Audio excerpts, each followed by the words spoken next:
नमस्कार, capital TV Uttar Pradesh देख रहे हैं आप। मैं हूं आपके साथ सोनाली। प्रयागराज के चर्चित उमेश पाल मर्डर केस में एक बहुत बड़ा खुलासा हुआ।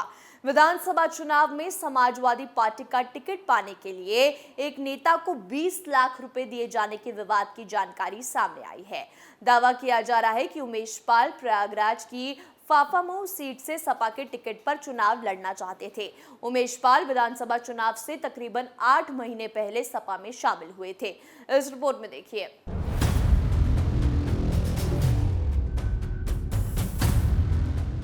उमेश पाल शूटआउट कांड में बड़ा खुलासा हुआ। उमेश पाल की राजनीतिक महत्वाकांक्षा विधायक बनने की थी। इसके लिए उसने बीजेपी छोड़कर न केवल सपा का दामन थामा था, बल्कि विधानसभा चुनाव के पहले सपा का टिकट पाने के लिए उसने एक स्थानीय नेता को 20 लाख रुपए दिए थे। उमेश पाल शूटआउट कांड के बाद सपा नेता को 20 लाख रुपए दिए जाने का अब नया विवाद सामने आ गया है, जिसके बाद मामले की जांच कर रही जांच एजेंसी के लिए जांच में एक नया एंगल शामिल हो गया।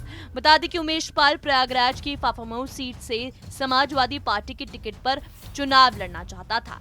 इसलिए विधानसभा चुनाव के लगभग 8 महीने पहले वो बीजेपी छोड़कर सपा में शामिल हो गया था।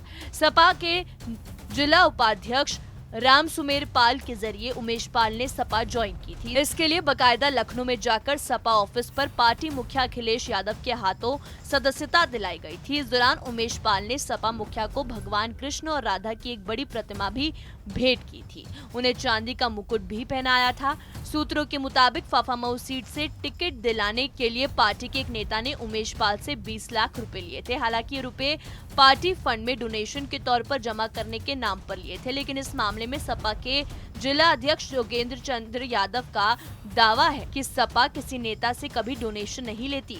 हालांकि उन्होंने सपा में उमेश पाल के शामिल होने की बात की पुष्टि की है। उन्होंने इस बात की भी पुष्टि की कि उमेश पाल फाफामऊ सीट से चुनाव लड़ना चाहता था और पार्टी के कई नेताओं से उसने जमकर पैरवी भी कराई थी।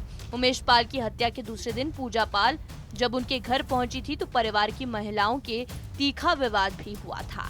टिकट नहीं मिलने पर उमेश पाल का सपा के कुछ नेताओं से इतना मनमुटाव हो गया था कि उन्होंने विधानसभा चुनाव से ठीक पहले पार्टी छोड़ दी थी। पिछले साल के विधानसभा चुनाव के दौरान ही वो दोबारा बीजेपी में फिर से शामिल हो गए थे। सपा में उमेश पाल सिर्फ करीब 8 महीने थे। इससे पहले अप्रैल 2019 में मंत्री एसपी सिंह बघेल की मौजूदगी में उमेश पाल ने बीजेपी की सदस्यता ली थी।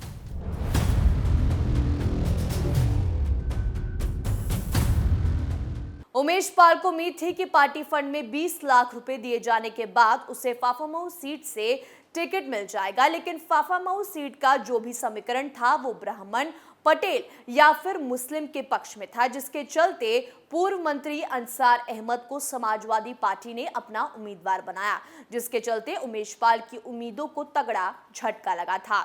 इस रिपोर्ट में मेरे साथ तमाम खबरों के लिए देखते रहिए कैपिटल टीवी उत्तर प्रदेश। नमस्कार।